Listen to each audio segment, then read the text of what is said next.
Bizneset që kanë thyer akt marrëveshjet për pagesën e energjisë elektrike do të përballen me pasoja nëse nuk vijojnë të kryejnë pagesat me koste. Ministri i Energjisë Damian Gjiknuri paralajmëroi rreth 700 biznese që të vijojnë shlyerjen e detyrimeve ose në të kundërt do t'u ndërpritet energjia, si dhe do t'u vendoset barë hipotekore. Kjo deklarate erdhi pas inaugurimit të një investimi nga OSHE në kryeqytet. Janë mbi 690 biznese të cilat e kanë shkëputur në mënyrë të njëanshme këtë marrëdhënie. I paralajmëroj këto biznese dhe është rasti për t'u thënë që do të fillojnë procedurat jo vetëm të ndërprerjes energjisë elektrike, por do të fillojë të vihet në zbatim legjislacioni i ri i energjisë elektrike që ka të bëjë me vendosjen e barrës hipotekore për gjithë ato biznese që kanë një vlerë 1.5 milion lekë detyrime ndaj operatorit shpërndarjes, të reja gjithmonë, dhe njëkohësisht do të fillojnë të gjitha procedurat përmbarimore për të vjel këto detyrime.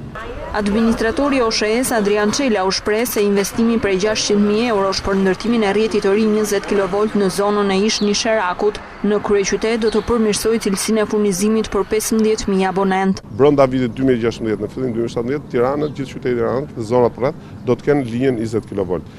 Me këtë duam të tregojmë që kompania të gjitha ato argëtime që të mira që ka qytetarët po i përgjigjen, po ja kthejmë qytetarëve jo vetëm me investime cilësore, pra shënimi është që përmirësimi i cilësisë së shërbimit. Ky investim prek një zonë të rëndësishme që shtrihet nga Selita, një pjesë e komunës së Parisit, zonat rreth Vasil Shantos, bulevardi Gjergj Fishta, si dhe zona Ish Nisherakut.